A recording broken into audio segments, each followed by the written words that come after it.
Well, Anthony Albanese won office, promising Australians that our power bills would be cheaper if only we elected him. And it wasn't a vague, general promise, it was very specific. Vote for me and your power bill will come down by exactly $275. Reducing power prices by $275 a year. So as you can see, it wasn't some throwaway line. Albanese repeated the promise no less than 97 times. He didn't even mention growing up with a single mum in public housing that many times. Now, I don't want to be a wet blanket, but just lately I've become a little bit worried that I've got more chance of finding an EV charger on the Nullarbor Plain than I do ever seeing that $275 saving. You might have received an email from your energy provider this week letting you know your electricity rates are changing from the 1st of July. Many are going up by as much as 20 to 30%. The average electricity price increase for AGL customers is 29.7% or $540 a year. Origin customers will pay an extra 21.1% or $407 a year, while Energy Australia customers can expect a 20.5% or $338 annual increase. And as if that wasn't bad enough, on Friday, the energy market regulator advised that prices would go up another 3% still, all of which begs the question, am I ever going to see that $275 power bill reduction? Well, the Prime Minister was asked that very question at last week's Energy Forum in Sydney. Will we still get that $275 off by 2025? Now, here's what I was hoping the Prime Minister would say. One word, yes. And when yes wins, all Australians will win.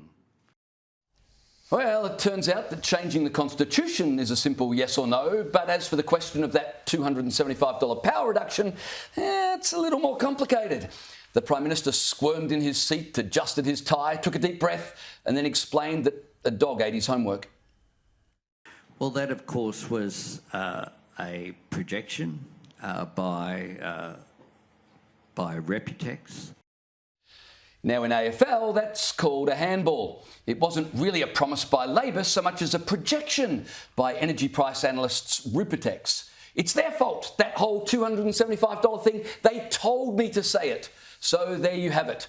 Repeated election promises are now simply projections based on best case scenarios from consultants. We got that objectively done. Here's our policy. What impact will it have? And the impact that they said, doing an economic analysis independent of us, doing a cost analysis more so than any opposition has ever done for any policy, it must be said, was they came up with that figure. Now, that, of course, was, we released that for all to see. So let me get this straight. The reason I haven't seen a $275 reduction in my power bill was because the promise was based on faulty modelling. Wait, aren't we tearing down and rebuilding at huge cost our entire energy grid based on modelling? We're expected to forgive a $275 blunder because, well, it was based on modelling, while also being expected to spend trillions of dollars to change the weather because modelling.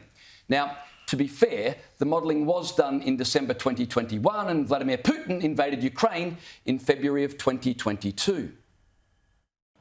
As we know, what happened with the invasion of Ukraine and everything that occurred with global energy prices. That was before a global spike that occurred. Well, sure, but 3 months after Putin had invaded Ukraine and supposedly made redundant Labor's Ripotex's projections, Mr Albanese was still insisting he was good for that $275. This is Mr Albanese at the National Press Club in May last year, assuring us that voting him into the lodge would lower our power bills.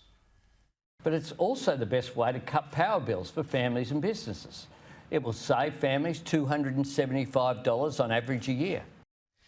Anyway, we now know that that wasn't an election promise. It was a projection based on modelling from a consultant most of us hadn't heard of and completely subject to the whims of the Russian government. Just as an aside, you know those 30,000 homes the government has promised to deliver in the next 5 years? Is that a promise or is that a projection? And has the government got the all clear from Vladimir Putin to go ahead with it? But look, back to our electricity bills, don't despair. Anthony Albanese is still promising, or projecting, who would know, that prices will go down. There's no question that renewables, as the shift, will reduce prices. That's why the investment is going there. Well, the reality is the exact opposite of what Mr Albanese said. The billions being invested in renewables is why energy prices keep going up. But don't worry, the more prices go up, the greater the reduction on your energy bill will be. I don't know about you, but I'm running out of money to spend on these cheaper renewables.